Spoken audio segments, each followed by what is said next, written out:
দেবেন এবং লাইভটা শেয়ার করবেন। আজকে অপর ভাইয়ের সাথে আসলে লাইভটার একটা ইম্পর্টেন্ট কারণ হচ্ছে আজকে একটা খুবই ইম্পর্টেন্ট অ্যানাউন্সমেন্ট হয়েছে জাস্ট কিছুক্ষণ আগে। এটা আপনি বলতে চান? আচ্ছা, তো ওরা তো অলরেডি বললো এইচএসসি 22 ব্যাচের জন্য আমাদের স্পেশাল আজকের লাইভটা। আমরা লাইভে আসার কথা ছিল 7:30 বাজে, আমরা জাস্ট 10 মিনিট আগে এইচএসসি 22 ব্যাচের শর্ট সিলেবাসটা হাতে পাই। দেন আমরা ওই সিলেবাসটা নিয়ে ঘাটাঘাটি করি, এন্ড বিভিন্ন জায়গায় অলরেডি তোমরা পোস্টে দেখতে পাচ্ছ যে শর্ট সিলেবাসে কি কি আছে, কি কি বাদ দেওয়া হয়েছে। সেটা নিয়ে কিন্তু আজকে বিস্তারিত আলোচনা থাকবে আমার তরফ থেকে, এই সিলেবাসটা আসলে 22 ব্যাচের স্টুডেন্টদের জন্য কিভাবে ইম্প্যাক্ট করবে। ওরা আমি যদি বলতে চাই ওদের ব্যাকগ্রাউন্ড সম্বন্ধে, এই এইচএসসি 22 ব্যাচ হচ্ছে এমন একটা ব্যাচ যেই ব্যাচ এসএসসি পরীক্ষার পরে এখন পর্যন্ত কলেজ। এবং তাদের জন্য যেটা বলা হচ্ছে যে 180 দিনের একটা ওয়ার্ক মানে একটা প্ল্যানের মধ্যে এই পুরো সিলেবাসটা শর্ট সিলেবাসটা কভার করে তাদের এইচএসসি এক্সাম হবে। ভাইয়া তো আমি যেটা বলছিলাম যে ওরা এখনো কলেজে যায়নি, বাট ওরা এখন যে নোটিশটা পেলো সেটা হচ্ছে শর্ট সিলেবাসের এইচএসসি নোটিশ, এন্ড 180 দিনের একটা প্ল্যান। এই 180 দিন কার্য দিবসের পরে হয়তো ওদের এইচএসসি পরীক্ষা হয়ে যাবে। অলসো সরকার কিন্তু আরেকটা ইম্পর্টেন্ট নোটিশ দিয়েছে, সেটা ওদের একটা ইভালুয়েশন হবে জুন মাস থেকে। এই যে সামনে জুন মাস, সেই জুন মাস থেকেই প্রত্যেক সপ্তাহে 2টা করে অ্যাসাইনমেন্ট কিন্তু ওদের সাবমিট করতে হবে, এন্ড ওই অ্যাসাইনমেন্ট গুলোর উপর ওদের কিন্তু ইভালুয়েশন হবে। এটা 21 ব্যাচের জন্য ছিল না, এটা কিন্তু 22 ব্যাচের জন্য কমপ্লিটলি নতুন ভাবে আমরা দেখছি। এন্ড এই ইভালুয়েশনটা আমার কাছে আমার যেটা মনে হয় এটা টেস্ট পরীক্ষার সমান গুরুত্বপূর্ণ। কেন? কারণ এটা একটা ধারাবাহিক ইভালুয়েশনের মধ্যে দিয়ে যদি ওরা যায় তাহলে সরকার ডিসিশন নিতে সুবিধা হবে পরবর্তীতে, যে কাদেরকে বোর্ড পরীক্ষার জন্য অ্যালাউ করবে, বা নর্মালি টেস্ট পরীক্ষার যে জিনিসগুলো থাকে টেস্ট পরীক্ষা এত পেলে পরীক্ষা অ্যালাউ করা হয়। সো এই ইভালুয়েশন গুলো কিন্তু সেন্ট্রালি হবে, এটা স্কুল এটা কলেজ কিন্তু ভিত্তিক। গতকাল আমরা যে নোটিশটা দেখলাম শিক্ষামন্ত্রী ডক্টর দীপু মনি, তো উনি কিন্তু স্পষ্ট বলে দিয়েছেন যে এই ইভালুয়েশন গুলো খুব গুরুত্বের সাথে নেওয়া হবে। সো আমরা সবাই যারা টিচার আছি এন্ড স্টুডেন্টরাও সবাই ধারণা করছি যে সরকার থেকেই বুঝি একটা সেন্ট্রালি অ্যাসাইনমেন্ট দেওয়া হবে, এন্ড ওরা হয়তো ওদের কলেজে জমা দিবে অথবা ছবি তুলে জমা দেবে। দ্যাট মিনস ওদের কিন্তু ইভালুয়েশনটা স্টার্ট হয়ে যাচ্ছে জুন থেকে। একে তো ওরা কলেজে এখন পর্যন্ত যায়নি, এখন কলেজে শুরু এন্ড ইভালুয়েশন স্টার্ট হয়ে যাবে। এবং প্রত্যেক সপ্তাহে 2টো করে অ্যাসাইনমেন্ট দিই। এক্স্যাক্টলি। তো এই জিনিসগুলো থেকে আমার কাছে মনে হয় এই 22 ব্যাচ যারা আছে এইচএসসি তাদের জন্য কিন্তু সিচুয়েশনটা একটু সিরিয়াস হয়ে গেল। মানে এতদিন ধরে এতদিন ধরে কিন্তু ওরা বলতে গেলে আমার সাথে অনেক স্টুডেন্টদের কানেকশন, এন্ড আমরা মোটামুটি অনেক স্টুডেন্ট নিয়ে কাজ করি 22 ব্যাচে। সো আমরা তাদের যে স্ট্যাটিস্টিক্স সেখানে যদি দেখি তাদের কিন্তু পড়াশোনার মধ্যে সিরিয়াসনেস ওইভাবে আসেনি, আর আসার কথাও না। কারণ ওরা কলেজেই কখনো যায়নি। এক্স্যাক্টলি, মানে এখনো কিন্তু ওরা স্কুল স্কুল একটা ভাইব যে থাকে সেখানে আছে। এইচএসসি যে বড় ডিফারেন্সটা এটা তো বুঝতে পারার মানে বুঝে ওঠার আগেই তো সবকিছু হয়ে যাচ্ছে। এক্স্যাক্টলি, নরমালি কিন্তু একটা স্টুডেন্ট যখন এইচএসসি তে আসে, এইচএসসি আসার পরে 2-3 মাস ক্লাস করার পরে সে আসলে বুঝতে পারে এসএসসি থেকে এইচএসসি টা কতটা বড়, কত ডিফারেন্ট। এক্স্যাক্টলি। তো আমি বলবো যে এইচএসসি 22 ব্যাচের জন্য এই মুহূর্তে একটা গাইডেন্স খুবই খুবই দরকার। কারণ ওরা যদি এই ইভালুয়েশনের মধ্যে দিয়ে যায় জুন মাস থেকে, তাহলে কিন্তু ওদেরকে খুব ভালোভাবে প্রস্তুতি নিতে হবে। আর 1-2 দিনের মধ্যে মে মাস তো অলমোস্ট শেষ। এক্স্যাক্টলি, জুন মাসটা যদি শুরু হয়ে যায় এন্ড ইভলিউশন যদি স্টার্ট হয়ে যায়, তখন কিন্তু ওদের আর আগের মতন করে চললে হবে না, ওদেরকে একদম পরীক্ষার্থী হিসেবে তৈরি হতে হবে। এক্স্যাক্টলি, ওরা আমার কাছে যেটা মনে হয় ওরা শিক্ষার্থী ফেজটা না পেয়ে ডিরেক্ট পরীক্ষার্থীদের মতনই ওদের আসলে প্রিপারেশন নিতে হচ্ছে। এটা ক্রুশাল হলেও যদি সঠিক গাইডেন্সটা থাকে আমার মনে হয় যে ওরা সবাই পার করবে। যদিও এটা অনেক মানে ঘাবড়ে যাওয়ার একটা সময়, কিন্তু আমার মনে হয় যে মানে 22 ব্যাচের যারা যারা দেখছেন একদমই ঘাবড়াবেন না, কারণ টেনমেন্ট স্কুল আপনাদের জন্য জাস্ট বিকজ আপনাদের জন্য চিন্তা করে একটা অ্যামেজিং কোর্স নিয়ে এসেছে। ভাই ওটা নিয়ে একটু যদি হালকা বলে। শিওর ওরা, আমি সেটা নিয়ে বলছি। এন্ড আমি স্টুডেন্টদেরকে, অনেকেই হয়তো আজকে আমাদের লাইভটা দেখছে যারা হয়তো শর্ট সিলেবাসটা এখন দেখেনি, আমি যদি জাস্ট তাদেরকে একটু দেখিয়ে নিতে পারি যে শর্ট সিলেবাসটা সম্বন্ধে আমার মতামত কি, যারা আমরা পড়াচ্ছি তাদের মতামত কি। আমি মাঝখানে কয়েকজন টিচারের সাথে কথা বলেছি, তাদের মতামত নিয়েছি। সো প্রত্যেকের মতামত আমি একটু সামারি করে দিই। সো যে যেখান থেকে স্টুডেন্টরা দেখছে না কেন 22 ব্যাচের, তারা যেন একটা গাইডলাইন পায়, এন্ড তারা 21 ব্যাচের সাথে তাদের যে তফাৎটা সেই তফাৎগুলো যেন রিয়েলাইজ করতে পারে। তো আমি একটু স্ক্রিনটা শেয়ার করে দেখাচ্ছি। আমরা সবাই কি শর্ট সিলেবাসটা দেখে নিব? এক্স্যাক্টলি, আমরা শর্ট সিলেবাসটা দেখে নিচ্ছি। সো সবাই জানাও কমেন্টে আমাদের স্ক্রিনটা দেখতে পাচ্ছ কিনা। এই স্ক্রিনে আমি তোমাদেরকে দেখাবো যে শর্ট সিলেবাসে তোমাদের অ্যাকচুয়ালি কি কি আছে, আর ওই জিনিসগুলো ভিত্তিতে আমরা আমাদের যে কনক্লুশন, যে কিভাবে আসলে প্রস্তুতি নেওয়া উচিত, সেটার মধ্যে সামান্য একটা গাইডেন্স দিব। এন্ড অলসো আমি আমার তরফ থেকে একটা কথা দিচ্ছি, আমাদের যারা যারা টেনমিন স্কুলের অভিজ্ঞ টিচার রয়েছেন তারা তাদের জায়গা থেকে লাইভে প্রত্যেকটা সাবজেক্টের জন্য আলাদা আলাদা গাইডলাইন মূলক ভিডিও তোমাদের জন্য তৈরি করে দিবেন, সো দ্যাট তোমরা এই যে শর্ট সিলেবাসটা আছে, শর্ট সিলেবাসটা কিভাবে প্রস্তুতি নিতে হয় সেই জিনিসটা ভালো করে দেখতে পারো। তো আমরা কথা না বাড়িয়ে যদি একটু শর্ট সিলেবাসটা ওদের দেখে নিই। তো ওরা, আমি তো ফিজিক্স টিচার, আমি ফিজিক্স পড়াই, অনেকেই হয়তো জানে। সো ফিজিক্স এর ক্ষেত্রে যদি আমি একটু বলি, সেক্ষেত্রে দেখো নর্মালি ফিজিক্স ফার্স্ট পেপারে 10টা চ্যাপ্টার বইতে আছে ফুল সিলেবাসের ক্ষেত্রে। আমি যদি দেখি তাহলে এইচএসসি 21 ব্যাচের জন্য এটা কিন্তু প্রায় অর্ধেক করে ফেলা হয়েছে, 5টা চ্যাপ্টার রাখা হয়েছে 21 ব্যাচের জন্য। আর 22 ব্যাচের জন্য কিন্তু আমরা দেখছি যে জাস্ট বাদ দেওয়ার মধ্যে তৃতীয় অধ্যায়টা বাদ দেওয়া হয়েছে এন্ড নবম অধ্যায়টা বাদ দেওয়া হয়েছে। তার মানে বলতে গেলে মানে পুরো সিলেবাসের 70%ই 22 ব্যাচের জন্য আছে। এক্স্যাক্টলি, আমি যদি পার্সেন্টেজ বলি, বড় তো বলেই দিল 70 থেকে 75% কিন্তু ফিজিক্স ফার্স্ট পেপারের ক্ষেত্রে তাদের সিলেবাসে রয়ে গিয়েছে। কিছু অংশে চ্যাপ্টারের মধ্যেও বাদ দেওয়া হয়েছে, যেমন আমি যদি বলি পদার্থের গাঠনিক ধর্ম, এখানে সান্দ্রতা বা লিকুইডের যে পার্ট ওইটা বাদ দেওয়া হয়েছে, বাট সলিডের পার্টটা কিন্তু রাখা হয়েছে। কিন্তু আমি বলবো ফিজিক্স ফার্স্ট পেপার সম্বন্ধে আমার মতামত, এখানে কিন্তু অলমোস্ট পুরোটা বইই আছে। 21 ব্যাচের জন্য যেমন আমরা দেখেছিলাম 50% বাদ দিয়ে দেওয়া হয়েছে, এখানে কিন্তু 70 to 75% সিলেবাস রয়ে গিয়েছে। সো আমি বলবো ওরা এই ক্ষেত্রে কিন্তু অনেক লম্বা একটা প্রিপারেশনই ওদের নিতে হবে। হ্যাঁ, মানে পুরোপুরি তো প্রিপেয়ার করতে হবে। এক্স্যাক্টলি, মানে ওদেরকে যে অংশটা রয়েছে সেটাতে মোটামুটি ভালোভাবে প্রিপারেশন নিতে হবে। যদি সেকেন্ড পেপারের জন্য আমি যদি যাই, তাহলে দেখতে পাচ্ছি এই ক্ষেত্রে 11টা চ্যাপ্টার রয়েছে। 11টা চ্যাপ্টারের মধ্যে আমরা যদি দেখি যে চতুর্থ অধ্যায়, পঞ্চম অধ্যায়, ষষ্ঠ অধ্যায় এগুলোকে পাচ্ছি না, বাট বাকি অধ্যায়গুলো মোটামুটি পাচ্ছি, 11তম অধ্যায়টা আবার পাচ্ছি না। তো এক্স্যাক্টলি, তো এই ক্ষেত্রে আমরা চুম্বকের অধ্যায়গুলো পাচ্ছি না এন্ড জ্যামিতিক আলোক বিজ্ঞান অধ্যায়টা পাচ্ছি না, বাট বাকিগুলো কিন্তু আছে।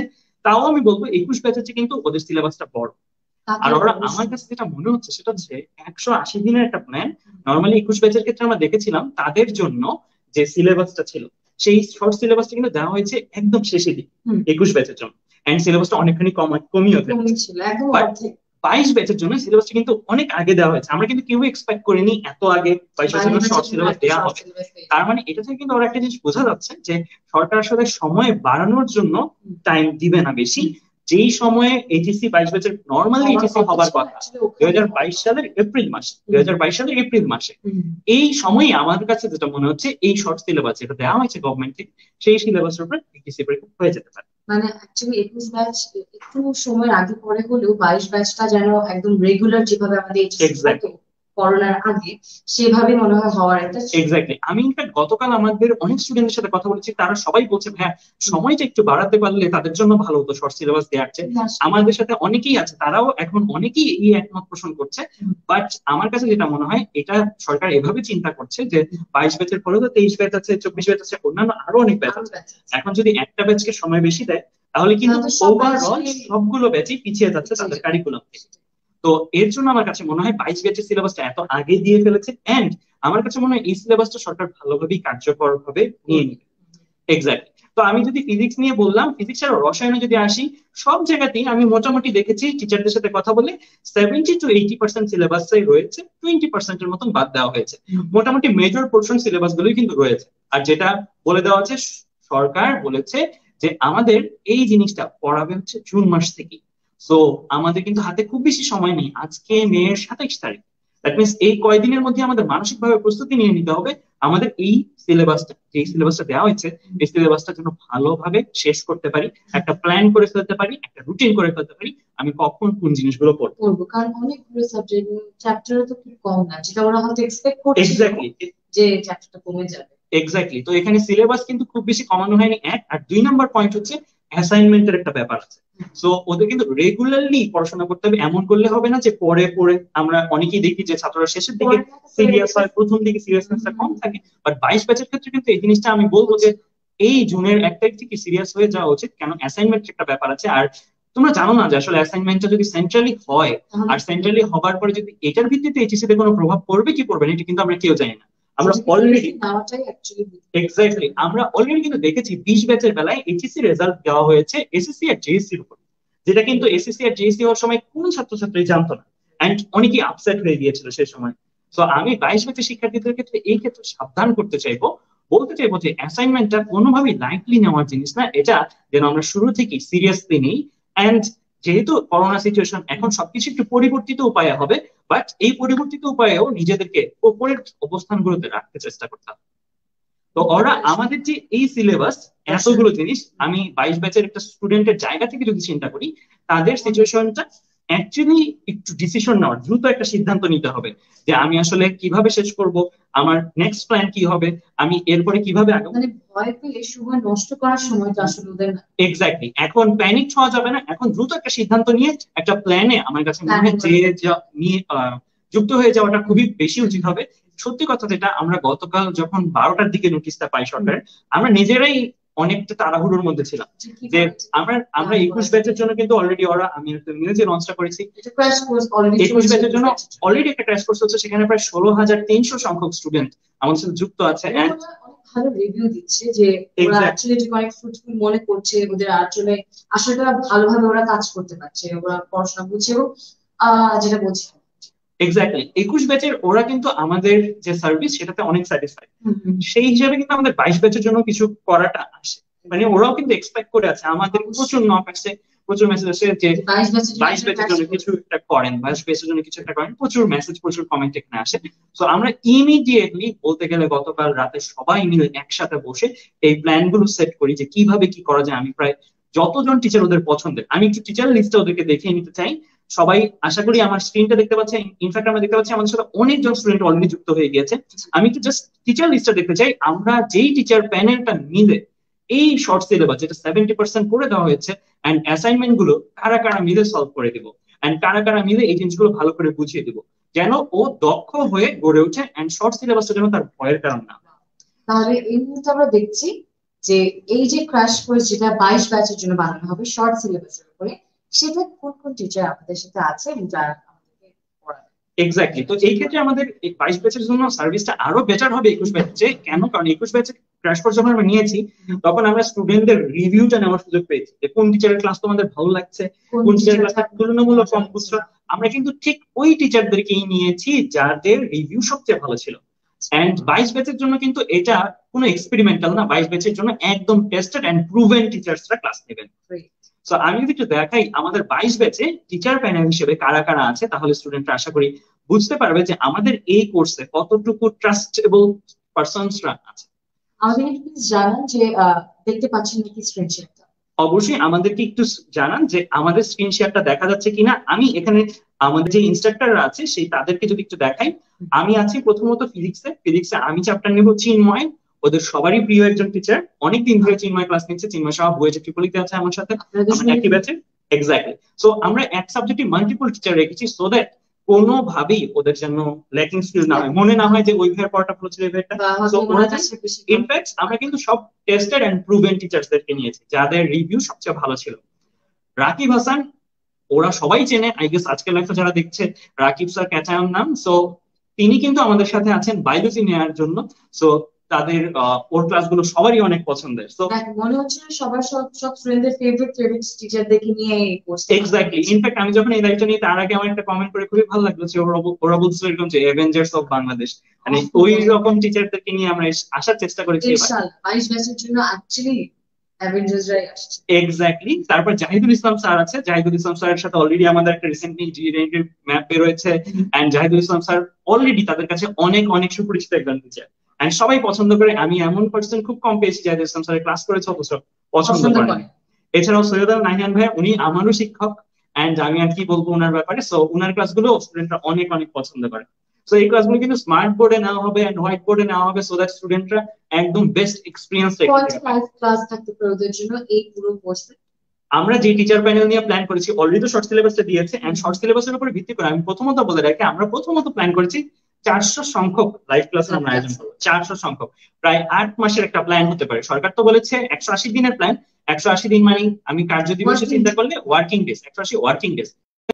আমাদের একটা মাইক্রো কোর্স, সেই মাইক্রো কোর্সে অসাধারণ পারফরমেন্স করেছে। ওর মাইক্রো কোর্সের পারফরমেন্সে প্রায় 10,000 স্টুডেন্টস ওর কাছে নিয়মিত পড়তেছে এন্ড সবাই খুব স্যাটিসফাইড 22 ব্যাচেরই। এন্ড আলবির কথা কি বলবো, ওর ম্যাটেরিয়ালস গুলো অনেক রিচ হয়, ও প্রত্যেকটা জিনিস শর্টকাট এন্ড সুন্দর করে ভালো করে বুঝিয়ে দিতে পারে। এক্স্যাক্টলি, রাফিও আছে ম্যাথসে, সাজন চক্রবর্তী ভাইও ম্যাথসে আছে এন্ড আবু সাদাত সাইম ম্যাথসে এন্ড আইসিটি দুই জায়গায় তোমরা পাবে। রেজাউল করিম ভাইয়া অলরেডি ওদের বাংলা ইংলিশ আইসিটি কোর্সে ইংলিশ নিচ্ছে এন্ড আমি স্টুডেন্টদের সাথে যতটুকু কথা বলেছি প্রত্যেকে রেজাউল করিম ভাইয়াকে পছন্দ করছে। তাহলে তো এটা আরো লুক্রেটিভ একটা কোর্স হয়ে যাচ্ছে সবার, মানে 22 ব্যাচের এক্স্যাক্টলি, স্টুডেন্টদের জন্য। এছাড়াও সম্পদ আছে বাংলাতে। এন্ড আমরা বলে বলে বলে রাখি একটা জিনিস, আমরা এখানে কি কি সাবজেক্ট কভার করবো। এই ক্ষেত্রে কিন্তু ওদের এই কোর্সটার বাইরে আর কোথাও মনে হয় না সায়েন্স স্টুডেন্টদের পড়তে যেতে হবে। বাংলা, ইংলিশ, আইসিটি দুই পত্রগুলো করে, ফিজিক্স, কেমিস্ট্রি, ম্যাথ, বায়োলজি সবগুলো জিনিসই কিন্তু একসাথে দুপত্র ওরা করে। এই এক্স্যাক্টলি সবগুলো জিনিস, Bangla, English, ICT, physics, chemistry, math, biology সবগুলো জিনিসই কিন্তু ওরা এইখানে এই একটা কোর্সের মধ্যে পাবে। এই কোর্সের ক্লাসগুলো ফেসবুক লাইভে হবে, and ওরা তো বলবি 400+ লাইভ ক্লাস হবে। এন্ড এটা প্রয়োজন সাপেক্ষে আরো বাড়তে পারে। অলসো বাড়তে। প্রত্যেকটা ক্লাসের জন্য লেকচার শিট দিয়ে দেওয়া হবে, হুম। সো দ্যাট ওরা যেন লেকচার শিটটা স্যার কি ক্লাসে পড়ালো সেটা দেখে পরবর্তীতে নোট করতে পারে, এন্ড ওই লেকচার শিটটার উপরে চর্চাও করতে পারে। আচ্ছা, আমরা যেহেতু বলছি যে এই কোর্স আমরা এটা দেখতে পারবো ওটা পাবো, আমরা কেন না ওদেরকে একটু একটু দেখাই যে এই কোর্সটাতে কি কি থাকবে কি কি থাকবে না। এক্স্যাক্টলি, তো আমরা দেরি না করে চলো ওদেরকে একটু দেখিয়ে ফেলি যে অ্যাকচুয়ালি এই কোর্সটার মধ্যে ওরা কি কি জিনিস কিভাবে পাচ্ছে। আমরা তো আচ্ছা, দেখলাম টিচাররা কারা থাকবে, এগুলো ওদের সব সবাই সিলেবাসটা পছন্দের আশা দেখানো করি। হয়েছে। এন্ড এখন আমরা দেখবো যে কিভাবে ওরা এই টিচারদের ম্যাট্রিক্স গুলো পাবে। প্রথমতই বলেছি একটা ফেসবুক সিক্রেট গ্রুপে লাইভ ক্লাস গুলো অনুষ্ঠিত হবে। প্রত্যেকটা টিচারের একটা রুটিন থাকবে, এই রুটিনটা আমরা পাবলিশ করে দেবো ঠিক ক্লাস শুরুর কয়েকদিনের মধ্যে, কয়েকদিন আগেই। এন্ড ওই রুটিনটা গ্রুপের কভার ফটোতে থাকবে, সো দ্যাট ওরা দেখতে পাবে কোন টিচারের ক্লাস কখন, কি ক্লাস হচ্ছে। এন্ড টিচাররা যথাসময়ে ক্লাস নেবেন, এন্ড ওদের যে ইন্টারাকশন সেটা হুম। করার জন্য কিন্তু আমরা ডেডিকেটেড একজন মানুষ রেখে দিব, একজন কন্ট্রিবিউটর থাকবে প্রত্যেকের টিচারের সাথে।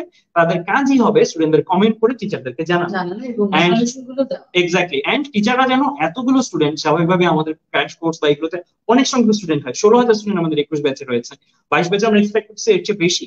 তো এত সংখ্যক স্টুডেন্ট যেহেতু আমাদের ভরসা করে, সো তাদের প্রত্যেকে যেন কোশ্চেন করে টিচার থেকে উত্তর পায় সেই জিনিসটা মেকশোর করার জন্য আমরা প্রথমত কন্ট্রিবিউটর রেখেছি। দ্বিতীয়ত আমি একটু পরেই দেখাবো ওয়েবসাইটে আমরা কোশ্চেন করার জায়গা রেখেছি। সেই কোশ্চেন গুলোর উপর আলাদা ক্লাস অনুষ্ঠিত হবে, আমি দেখাচ্ছি ওয়ান বাই ওয়ান। আমরা যদি দেখে ফেলি যে ভিতরে কি কি। এক্স্যাক্টলি, তো আমি স্ক্রিনটা শেয়ার করি, স্ক্রিনটা শেয়ার করে আমি দেখিয়ে দিচ্ছি সবাই অ্যাকচুয়ালি। দেখতে পাচ্ছি নাকি স্ক্রিনশটে, যে আমাদের কমেন্ট সেকশনে জানিয়ে দিবেন। এক্স্যাক্টলি, তো আমি একটু স্ক্রিনটা শেয়ার করে হ্যাঁ। দেখিয়ে দিচ্ছি যে কিভাবে ওরা কন্টেন্ট গুলো সাজানো পাবে। তো আমাদের প্রথমতই ওরা গ্রুপে তো ঢুকলো, হুম। ফেসবুক লাইভ গ্রুপটাতে স্বাভাবিকভাবেই আমি বলেছি 400 সংখ্যক ক্লাস। ফেসবুক গ্রুপে যদি 400 সংখ্যক ক্লাস সে খুঁজতে যায় স্ক্রল করে, তাহলে তো তার জন্য অনেক কিন্তু এটা সময়, অনেক বড় একটা ইফোর্টের ব্যাপার। যদি একটা পরীক্ষার আগের দিন রাতের কথা চিন্তা করি, টাইমটা তাহলে অনেক কিন্তু ওয়েস্ট হবে। টাইমটা অনেক বেশি ওয়েস্ট হবে। সো দ্যাট আমরা যেটা করেছি, ওই গ্রুপে ঢোকার পরে সে যেই যেভাবে পারচেস করবে, সেই পারচেস করার ইনফরমেশন গুলো, তার ইমেল অ্যাড্রেস বা ফোন নাম্বার আর গ্রুপ জয়েনিং আইডি সে পেয়ে যাবে পারচেস করার পরই।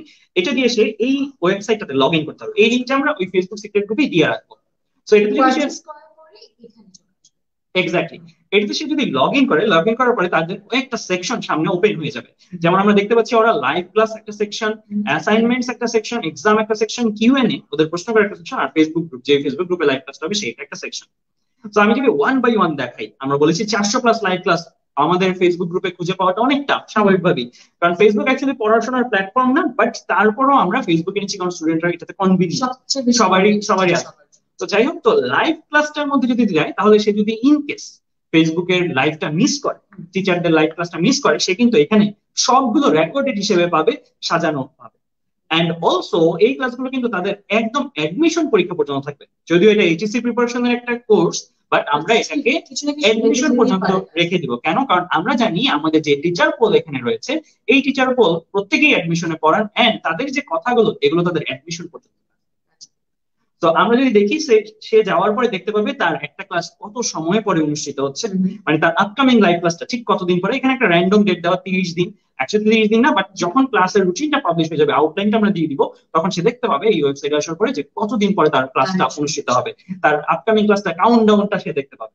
এন্ড সে যদি নিচে আসে, সে সবগুলো subject, biology, physics, chemistry, math, যা ইংলিশ, যা আইসিটি আছে যতগুলো সাবজেক্ট সবগুলো কিন্তু সেই জায়গায় সাজানো রূপে পাবে। সে এক একটাতে ক্লিক করে, যেমন বায়োলজি ক্লাসগুলো সে দেখতে চাচ্ছে, প্রথমত সে নিচে গেলে পাবে, এন্ড সে সব সার্চ করলেও একসাথে হবে। আছে। সে যদি এখানে সার্চ করে বায়োলজি, তাহলে বায়োলজি গুলো চলে আসবে।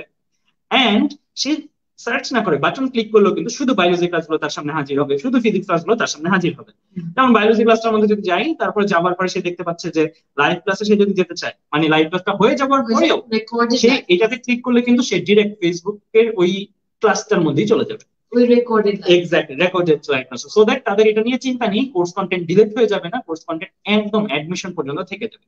যে 400 লাইভ ক্লাসের কমিটমেন্ট আমরা দিচ্ছি, সেই কমিটমেন্ট অনুসারে এই ক্লাসগুলো একদম অ্যাডমিশন পর্যন্ত থেকে যাবে। অলসো এখানে লেকচার, আমি বলেছি প্রত্যেকটা ক্লাস যা যা স্যার বোর্ডে লিখবেন সেগুলো আবার লেকচার শিট রূপে ওদেরকে দিয়ে দেওয়া হবে। ওরা যখন ক্লাসটা করছে ওই মুহূর্তে আমাদের দুইজন মানুষ ডেডিকেটেডলি থাকবে যারা ওই ক্লাসটা দেখে দেখে টাইপিং করে মানে নোটটা রেডি করে ফেলবে ইনস্ট্যান্টলি। ক্লাসের সাথে সাথে দুইজন আলাদা মানুষ থাকে যারা নোট করে ওদেরকে দেয়। এক্স্যাক্টলি। সো নোটটা প্রিপেয়ার হয়ে গেলে একটা ক্লাস হয়ে যাওয়ার 48 ঘন্টার মধ্যে ওরা এই নোটটা ওদের এই পাশের যে বাটনটা ক্লিক করলেই কিন্তু এই নোটটা পেয়ে যাবে। সো এই নোটটাতে ক্লিক করলে কি হবে, তাদের পিডিএফটা পেয়ে যাবে এন্ড পিডিএফটা সে ডাউনলোড করেও তার মোবাইলে পড়তে পারবে। তো এইভাবে কিন্তু যতভাবে সহজভাবে পড়াশোনা করানো সম্ভব। এক্স্যাক্টলি। সো সবকিছুই কিন্তু এখানে সাজিয়ে দেওয়া আছে সো দ্যাট তাদের একটা বিন্দু মাত্র সময় নষ্ট না হয়, একটা এক্সট্রা ক্লিক যেন না করতে হয়, একটা এক্সট্রা টাইম স্ক্রল যেন না করতে হয়। সো সবকিছুই সে এখানে সাজানো পাচ্ছে। তো আমরা তো দেখলাম এই জায়গাটার মধ্যে আমাদের লাইভ ক্লাসের যে ব্যাপারটা, লাইভ ক্লাস ছাড়াও বলেছি সরকার অলরেডি নোটিশ দিয়েছে অ্যাসাইনমেন্ট নিয়ে, এন্ড অ্যাসাইনমেন্টস এর ভিত্তিতে ওদেরকে ইভালুয়েট করা হবে অ্যাসাইনমেন্টের জন্য, তাই আমরা একটা আলাদা সেকশনে রেখে দিয়েছি। এই অ্যাসাইনমেন্ট সেকশনটার মধ্যে এক্স্যাক্টলি আমি দেখাচ্ছি। ওরা এই অ্যাসাইনমেন্ট সেকশনটাতে যদি যায়, যেহেতু আমরা ধারণা করছি সরকার সেন্ট্রালি অ্যাসাইনমেন্ট গুলো দিতে পারে, তো এই কোশ্চেন গুলা এন্ড এই কোশ্চেন গুলো বুঝিয়ে দেওয়া সেটার জন্য আমরা এই সেকশনটা রেখেছি। যেমন এক্স্যাক্টলি বুঝিয়ে দেওয়া হবে, কারণ অ্যাসাইনমেন্টের মূল উদ্দেশ্য হচ্ছে স্টুডেন্টরা যেন নিজে করে। বাট এখন করোনার সময় এমন একটা মুহূর্ত, এমন অনেক কলেজ আছে যে কলেজে হয়তো এখন ক্লাসই স্টার্ট হয়নি, বাট ওরা ইভালুয়েশনে অংশগ্রহণ যখন করবে তখন কিন্তু ওদের একটা বিপদে পড়ে যাওয়ার সম্ভাবনা আছে। হ্যাঁ এক্স্যাক্টলি, ওদের ভাগ্যের কারণে এই জিনিসটা করছে ওরা। সো হ্যাঁ, তো এক্সাম সেকশনে যদি আমি যাই, এক্সাম সেকশনে যাওয়ার পরে অন্যান্য কলেজের মানুষরা কিভাবে প্রিপারেশন নিচ্ছে এক্স্যাক্টলি। তো ওরা আমার কাছে মনে হয় যে এই প্রস্তুতিগুলো যদি একটা স্টুডেন্ট আল্লাহ হাফেজ from me and